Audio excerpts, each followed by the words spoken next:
Good morning, students.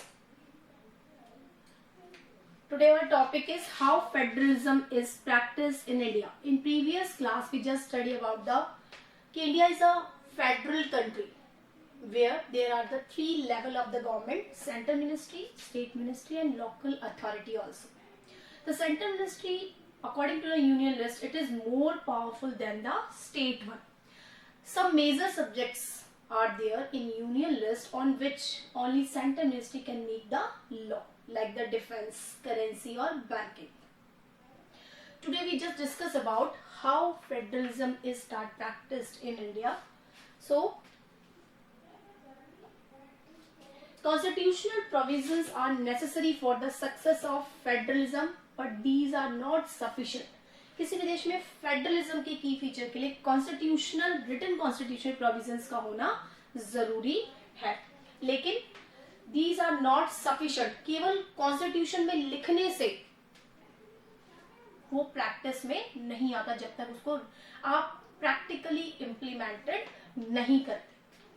If the federal experiment has successful in India, it is not merely because of the clearly laid out constitutional provisions.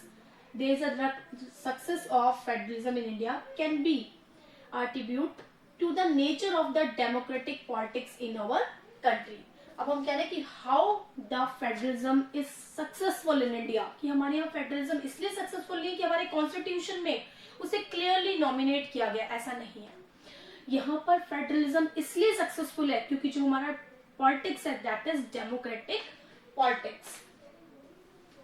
This ensured that the spirit of federalism, respect for the diversity and desire for living together become the shared idea in our country. ऐसा क्यों है?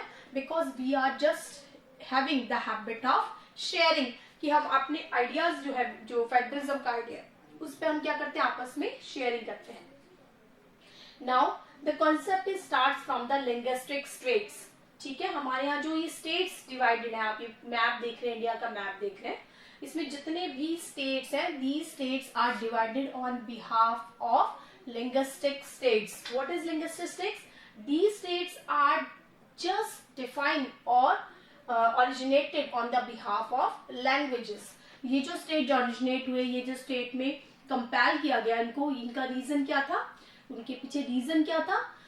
Language behalf is the basic reason. In states को language के आधार पर divided किया गया. The political map of India, when it began to journey as a democratic nation in 1947, that of 2019, you will be surprised that extent of changes are there. यानी अगर हम बात करें 1947 से लेकर अभी तक के political map की, तो बहुत सारे drastic changes are there. Many old states had vanished and the new one are being created. बहुत सारे पुराने states हैं जिन वो खत्म हो चुके हैं और नए स्टेट कन्वर्टेड, न्यू स्टेट्स और भी ओरिजिनेटेड हो चुके हैं.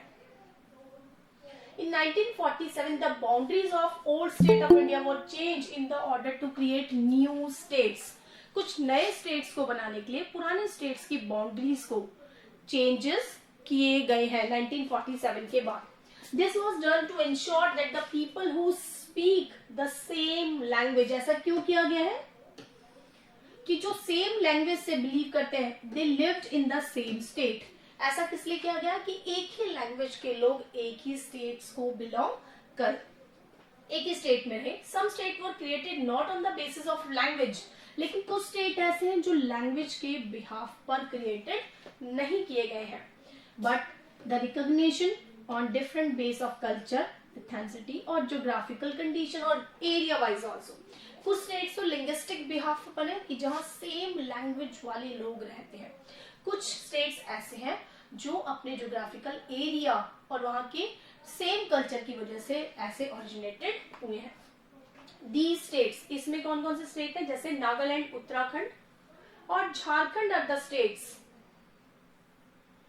When the demand for the formation of the state on the basis of language was raised, सबसे पहले लैंग्वेज के बिहाफ पर स्टेट बनाने की डिमांड को रखा गया.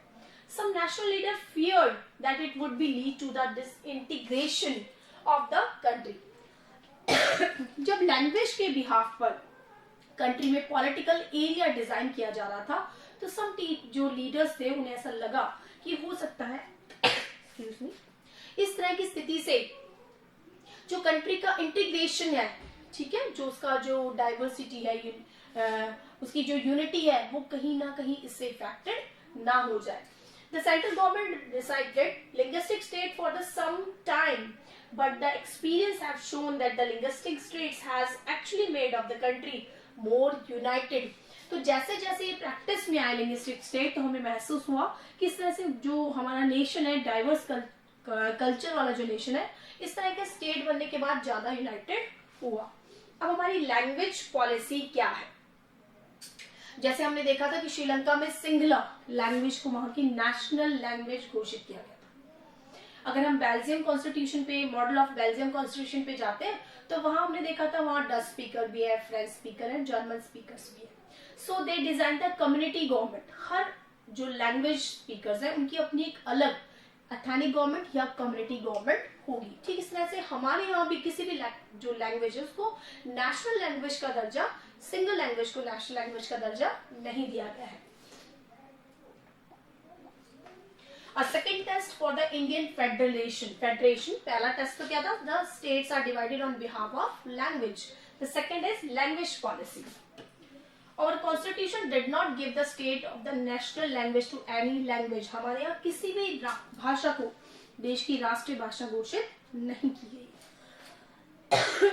आइडेंटिफाई किया गया है as an official language Hindi को, लेकिन उसे नेशनल लैंग्वेज के रूप में नहीं स्वीकार किया गया.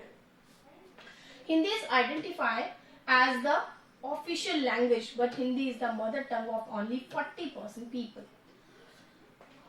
हमने हिंदी को नेशनल लैंग्वेज में नहीं रखा, इसको एक ऑफिशियल लैंग्वेज में रखा, क्योंकि 40% पीपल हैं जो हिंदी का यूज करते हैं अपने डेली में. Therefore, we were very safeguard to protect other languages.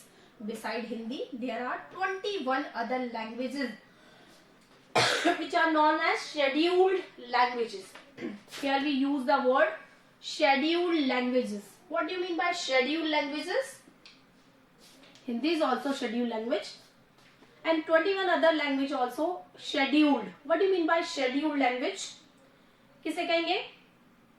हम रिवीजन ले रहे चैप्टर को, तो आपको पता होना चाहिए. What is schedule language?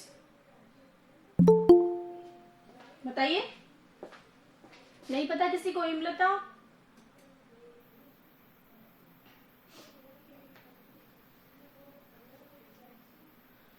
क्या हुआ? हिमलता आवाज आ रही मेरी? What is schedule language? The language which is just recognised in our constitution, जिसे हमारी कॉन्स्टिट्यूशन ने एक्सेप्ट किया है. ठीक है, जैसे आप कहते हैं शेड्यूल कास्ट और शेड्यूल ट्राइब्स. वो कास्ट जिसे रिकॉग्नाइज किया गया है किसमें? कॉन्स्टिट्यूशन. ऐसे ही schedule language, the languages which is recognised by our written constitution. A candidate in a examination can conducted for the central government position may opt to take the examination in any these languages. So these are the 21 languages. Hindi को मिलाकर ऐसी 21 languages है जिसमें कोई भी अगर exam देना चाहता है सेंट्रल गवर्नमेंट का, तो वो किसी भी लैंग्वेज ऑप्शन को ऑप्ट कर सकता है. State to have their official language, और हर स्टेट की अपनी एक ऑफिशियल लैंग्वेज है. सेंट्रल मिनिस्ट्री में तो 21 लैंग्वेजेस हैं. इसके अलावा हर स्टेट की अपनी एक सेल्फ लैंग्वेज है. Much of the government work take place in their official language. जो गवर्नमेंट का, स्टेट गवर्नमेंट का जो वर्क है वो उनकी ऑफिशियल लैंग्वेज में ही होता है. Unlike the Sri Lanka, the leaders of our country adopted a cautious attitude in spreading the use of Hindi. तो श्रीलंका के एग्जाम्पल को देखकर ही हमने क्या किया?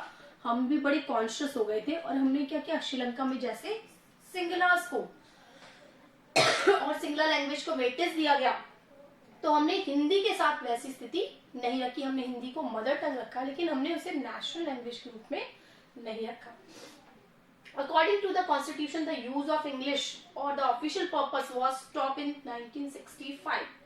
ठीक है, 1965 में क्या था? इंग्लिश का यूज एकदम से बंद करने की कोशिश की गई लीडर्स के through. Many non-Hindi speaker states ऐसे बहुत सारे जो साउथ इंडियन स्टेट्स हैं mainly state demanding for the use of English, क्योंकि उन्हें इंग्लिश क्या कंफर्टेबल लैंग्वेज लगती थी, उन्होंने कोशिश की, उसकी डिमांड रखी कि इंग्लिश को वापस एक ऑफिशियल लैंग्वेज में शामिल किया जाए। In Tamil Nadu this movement took a violent, क्योंकि जो साउथ इंडियन स्टेट्स हैं हमारे, वहां हिंदी इतनी अच्छी नहीं बोली जाती, इसलिए वो इंग्लिश को ज्यादा कन्वीनियंट मानते हैं। So the central government responded by agreeing to continue the use of English along with the Hindi or the official purpose। और यही कारण था क्योंकि साउथ में हिंदी का इतना प्रचलन नहीं है, तो हमें इंग्लिश के साथ साथ हिंदी के साथ साथ इंग्लिश को भी एक ऑफिशियल लैंग्वेज एक्सेप्ट करना पड़ा। Many critics think that the solution favored the English speaker alike, promotion of Hindi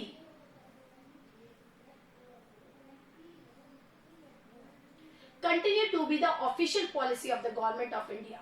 Promotion doesn't mean that the central government can impose Hindi on the state where they speak a different language। हालांकि हमारे यहाँ promotion किया जाता है, हिंदी को ज्यादा महत्व देते हैं हम, लेकिन इसका मतलब ये नहीं है कि जो नॉन हिंदी स्पीकर्स स्टेट्स हैं उन पे इस तरह का कोई प्रेशर बनाया जाता है। The flexibility shown by the Indian political leader help our country avoid the kind of situation like the Sri Lanka. और यही कारण है कि हमारे कॉन्स्टिट्यूशन में 21 लैंग्वेजेस को जो लैंग्वेज में ऑफिशियल लैंग्वेज में शामिल किया गया है, ये इसलिए किया गया कि जो कंडीशन श्रीलंका में कॉन्फ्लिक्ट के रूप में आई, सिविल वॉर के रूप में, उसको इंडिया ने अवॉइड किया। अब हम बात करते हैं सेंटर और स्टेट के रिलेशनशिप की। ऐसा हम पढ़ चुके हैं कि there are 3 levels of the government, central government, state government and local government. According to their subject matter, the central government making law regarding to the union list, and he is more powerful rather than other one। यहाँ हम देखेंगे what are the relation between central and state, क्योंकि हम बात कर चुके हैं कि कुछ subject matter में जहाँ conflict होती है, state is less powerful than the central ministry। central ministry को हमने ज्यादा powerful condition constitution में दे रखी है। Reconstruct the central state relation, restructuring the central state relation in one more way in which federalism has been strengthened in practice। अब यहाँ federalism का एक रूप क्या है? Level of the government। How the constitutional agreement for the sharing of power in reality depends on the large extent on the how the ruling party and leaders follow the arrangements। ठीक है, अब मान लीजिए central में BJP की government है और state में कांग्रेस की गवर्नमेंट है, ठीक है।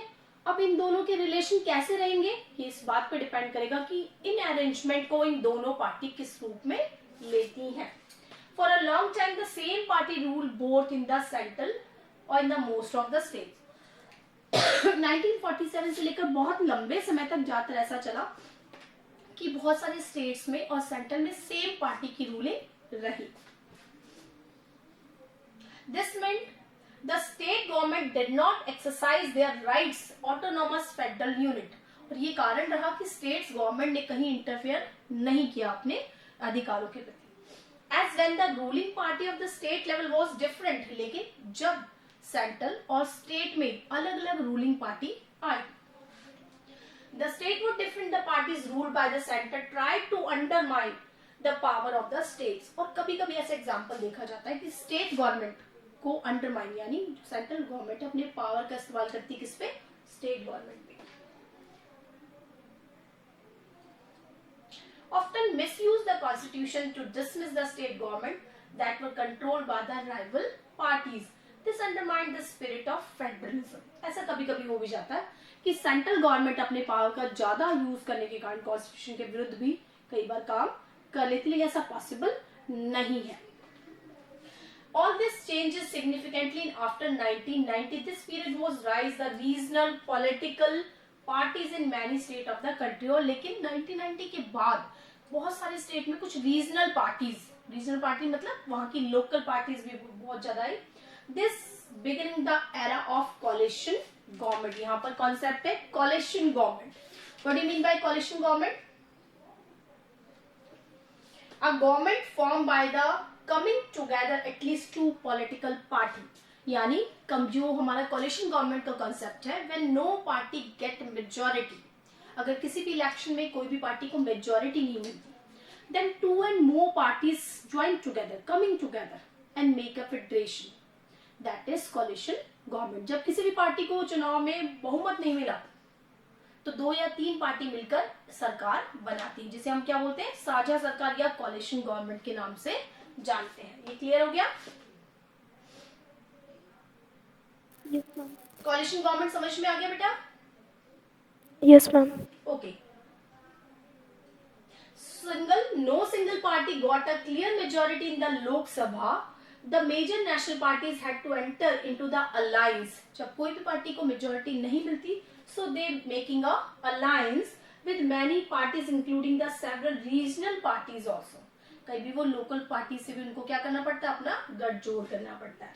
This led to a new culture of power. इससे एक नया कल्चर आया पावर में।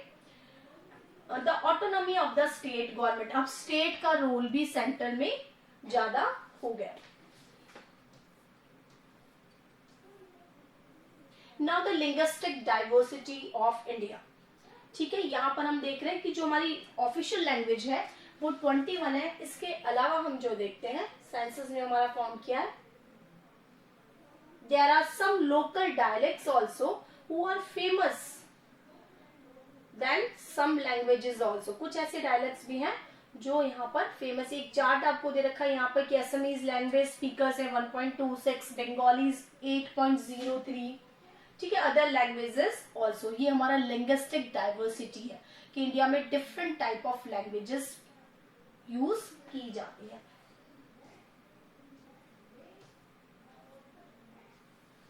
नाउ डिसेंट्रलाइजेशन इन इंडिया, ठीक है।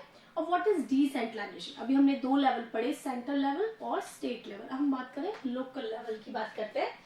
We notice about the federal government have 2 or more tiers. We have to so far discuss 2 tiers of the government in the country. हम पहले बात कर चुके हैं 2 टायर्स की, सेंट्रल गवर्नमेंट और state government. But a vast country like India cannot be run only through these 2 tiers only. States in India are large as independent countries in Europe. In terms of population, Uttar Pradesh is bigger than Russia. अगर हम यहाँ comparison करें कि जो हमारा उत्तर प्रदेश है, Russia and Maharashtra is about big than Germany. तो इस तरह से बहुत सारे हमारे स्टेट्स हैं जो कई इंडिपेंडेंट नेशन से भी बड़े हैं। Many of these states are internally very diverse. This is the need for power sharing within these states also. और जरूरत पड़ने लगी एक next tier, this is known as third tier, local bodies की भी हर स्टेट में। Now the federal power sharing needs to another tier of government below that the state government. तो हमें एक थर्ड टायर की जरूरत महसूस होने लगी जो सेंट्रल मिनिस्ट्री, स्टेट मिनिस्ट्री के बाद एक छोटे लेवल पर डिवाइड हो सके। This is the rational for the decentralisation of power. This is the third power which is known as the local government. इस थर्ड, इसको क्या कहा गया, थर्ड टायर या फिर लोकल गवर्नमेंट।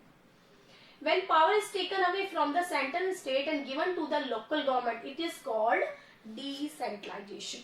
जब पावर सेंट्रल और स्टेट से लेकर एक अलग टायर को दिए गए, थर्ड टायर को दिए गए, which is known as local government, तो इसे हमने क्या कहा, decentralization of power. The basic idea behind ऐसा क्यों किया गया decentralization is that there is a large number of problem and issue are best settled in the local language. लेकिन इसका कारण क्या था कि ऐसे बहुत सारे कॉमन इश्यूज होते हैं जो लोकल लेवल पे ही सॉर्ट आउट हो जाने चाहिए।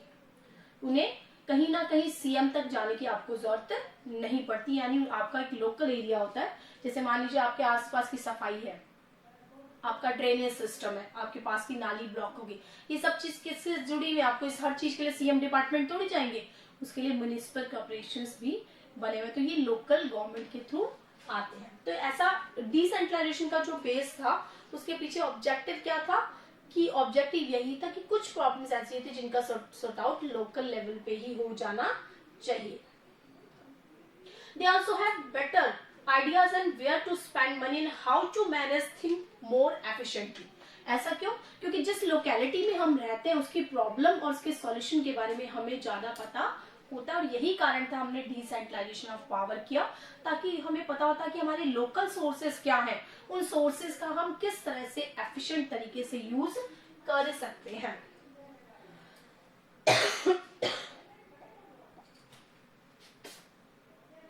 This helps to indicate a habit of democratic participation. Local government is the best way to realize one important principle of democracy, that is self-government. ठीक है, हमने डिसेंट्रलाइजेशन और थर्ड टायर का concept इसलिए रखा क्योंकि हमारे यहाँ लोकल गवर्नेंस का जो कंसेप्ट कॉन्स्टिट्यूशन में है उसको प्रैक्टिकली इम्प्लीमेंटेड किया जा सके। The need for decentralisation was recognised in our constitution, और यही कारण था कि कॉन्स्टिट्यूशन में थर्ड टायर की डिमांड को महसूस किया गया। There have been several attempts to decentralize the power at the level of village and town, और यही कारण था हमने विलेज लेवल पे और टाउन लेवल पे पावर को डिसेंट्रलाइज किया। पंचायत, विलेज पे कौन आ गया? Panchayat in village level, and municipalities in urban area. जैसे अगर हम गांव में जाते हैं तो पंचायत होती है, छोटे छोटे गांव के मैटर होते हैं वो सॉर्ट आउट कर देते हैं। अगर हम शहरों में बात करते हैं तो म्युनिसिपल कॉर्पोरेशन, ठीक है, होती है, वो क्या करती है, वो जो लोकल मैटर्स है उनका अपना एक छोटा सा फंड होता है, उसमें उन लोकल मैटर्स को सॉर्ट आउट कर लेते हैं। But these were directly under the control of central state government, लेकिन ये जो लोकल गवर्नमेंट है किसके कंट्रोल में? स्टेट गवर्नमेंट के कंट्रोल में पाई जाती है। Election of these local government were not held regularly. Local government did not have any power or resource of their own. There were a very little decentralization effective terms. अब यहाँ क्या था, इनके चुनाव रेगुलर नहीं होते थे पहले, और इनके पास रिसोर्सेज भी नहीं थे, तो आपने पावर तो डिसेंट्रलाइज किया लेकिन पावर को प्रैक्टिकली यूज नहीं करने दिया, और यही कारण था कि 1992 में एक रीसोल्यूशन पास किया गया।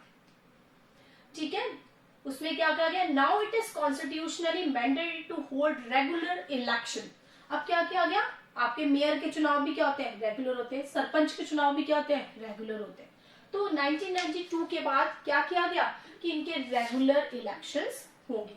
Second, seats are reserve in elected bodies head of these institution for the schedule caste, schedule tribes and backward, और इन एरियाज में एसटी, एससी और बैकवर्ड के लिए कुछ सीट्स रिजर्व रखी जाएगी।